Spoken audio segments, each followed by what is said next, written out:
घरों के टूटने का एक बहुत बड़ा सबब ये है कि जब बीवी अपने शौहर के साथ होने वाले उलझाव को, होने वाली लड़ाई को, होने वाली कोई अदम मुवाफकत को अपने मेके बयान कर देती है, तो फिर ये शौहर को गवारा नहीं होता कि हमारे अंदर का मामला बाहर जाए। अगरचे उसने ज्यादती भी की हो, लेकिन फिर भी वो इस बात को पसंद नहीं करता कि मेरी बात कहीं और जाए। इंतहाई मजबूरी हो, हालात ऐसे हो जाए, वो एक अमर आखिर है, लेकिन अमूमी तौर पे जो घरों में ऊंच नीच हो जाती है तो उसको कुछ खवातीन की आदत होती है कि वो मेके बयान कर देती है, फिर वहां से चलती चलती पूरे मोहल्ले गली में फैल जाती है। और वो ना भी उस पर बात कर रहे हों, लेकिन लहजों की तलखी और रवैयों का तबद्दुल उस शौहर को बता देता है कि मामला क्या हुआ है, जो बात हुई है वो कैसे पहुंच गई है, अगर उन्होंने उसका तज़किरा ससुराल ने उसके साथ ना भी किया। तो ये एक जो है वो इंसान को अल्लाह ने हसासियत दी है, वो इन चीज़ों को महसूस कर लेता है कि मामला क्या हुआ है।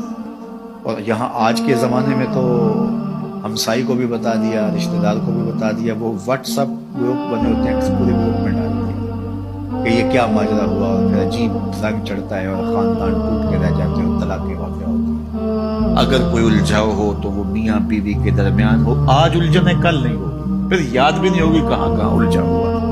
जिंदगी में उलझने होती रहती है मियाँ बीवी के दरमियान, लेकिन वो उलझन खत्म हो जाएगी तो फिर याद भी नहीं रहेगा कहाँ कहाँ उलझन हुई थी।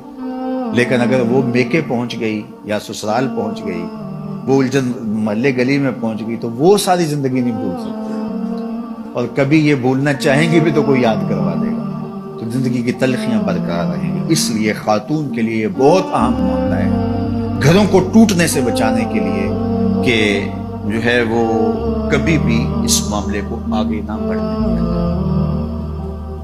मैं आपके सामने हुजूर का एक वाक़या रखता हूँ। हमारे यहाँ तो ये होता है ना कि बात कहाँ से कहाँ पहुँच जाती है, छोटी सी बात होती है, फिर उस बात का बतंगड़ बनता है, फिर मेके पहुँचती है, फिर मेके से आगे खालाओं में, फिर नानी दादी, पता नहीं कहाँ तक बात चली जाती है, और फिर उस पर तबसरे शुरू होते हैं, और फिर घरों का चैन लुटता है, फिर लड़ाइयाँ बढ़ती हैं, फिर फसाद पैदा होते हैं, फिर तलाक तक नौबत होती है, बस कर बच्चे भी होते हैं, बच्चे रुल जाते हैं बेचारे। तो ऐसे वाक़यात रोज निगाहों से गुजरते हैं। तो ये एक बुनियादी चीज़ है, जब आग लगती है तो वो बिल्कुल छोटे पैमाने से लगती है, फिर भड़कती भड़कती वो पूरे जंगल को जला देती है। तो खातून ये कहे मैंने तो थोड़ी सी बात ही की थी, नहीं, अपने आप को कंट्रोल करो। सही बुखारी में रिवायत है, एक दिन हुजूर तशरीफ फरमाते, उम्मुल मोमिनीन सईदा आयशा रज़ियल्लाहु ताला अन्हा भी थी। फरमाया आयशा, जब तुम मुझसे नाराज होती हो मुझे पता होता है। कैसी नाराजगी थी कि हज़रत आयशा बताया नहीं कि मैं नाराज हूँ, लेकिन हुजूर फरमाया कि जब तुम नाराज होती हो, यहाँ तो मेके तक पता होता ना, फरमाया मुझे पता होता जब तुम मुझसे नाराज होती हो, नाराजगी चल रही होती है तो मुझे पता होता है। तो हैरत से पूछा आपको कैसे पता चलता है, यानी मैं तो बताती नहीं। तो फरमाया कि जब तुम मुझसे राजी हो, और बातों बातों में अरबों की आदत है ना कसम करके बात करते हैं, कोई भी अहम बात हो, वल्लाह बिल्लाह तल्ला कसम उठा करते हैं। तो कहा जब बातों में कसम की नौबत आ जाए और तुम्हारी मेरे से कोई नाराजगी ना हो, तो फिर बात करते हुए तुम कहती हो ला व रब्बे मोहम्मद, मुझे मोहम्मद के रब की कसम। फिर तुम कहती हो ला व रब्बे मोहम्मद, मुझे मोहम्मद के रब की कसम। और जब तुम्हारे अंदर कोई नाराजगी चल रही हो तो फिर बात कसम की आए तो तुम कहते हो ला व रब्बे इब्राहीम, मुझे इब्राहीम के रब की कसम। तो कहा इस बात का साइन है कि कोई नाराजगी चल रही है। तो हजरत आयशा रज़ियल्लाहु ताला अन्हा मुस्कुरा पड़ी और अर्ज की या रसूलल्लाह मा अहजुरु इल्ला इस्मक, नाम छोड़ती हूँ दिल में आप ही होते, नाम छोड़ती हूँ दिल में आप ही होते। आप देखिए कि अगर कोई तबीयतों के तफावत की वजह से कोई ऐसा मामला हो भी गया तो कितनी हसासियत है नाराजगी के इजहार का। अल्लाह अकबर, ये रंग देखिए और ये जमाल देखिए और ये खूबसूरती देखिए। क्योंकि हुजूर से अगर नाराज होती हैं तो फिर कोई ऐसी बात तो नहीं कर सकती, सिर्फ शौहर ही नहीं रसूल भी तो है ना, कितना बड़ा मनसब है।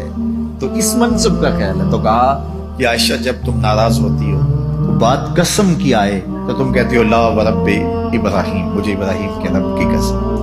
تو فرمایا لا احجر الا اسمک، حضور نام چھوڑتی ہوں دل میں آپ ہی بستے ہیں، دل میں ڈیرے آپ کے ہوتے ہیں، دل میں بسیرے آپ کے ہوتے ہیں۔ تو طبیعتوں کے اندر ایک دوسرے کا اتنا لحاظ رکھنا، یہ پھر طبیعتوں کے اندر بودھ کی بجائے قرب پیدا کرتا ہے۔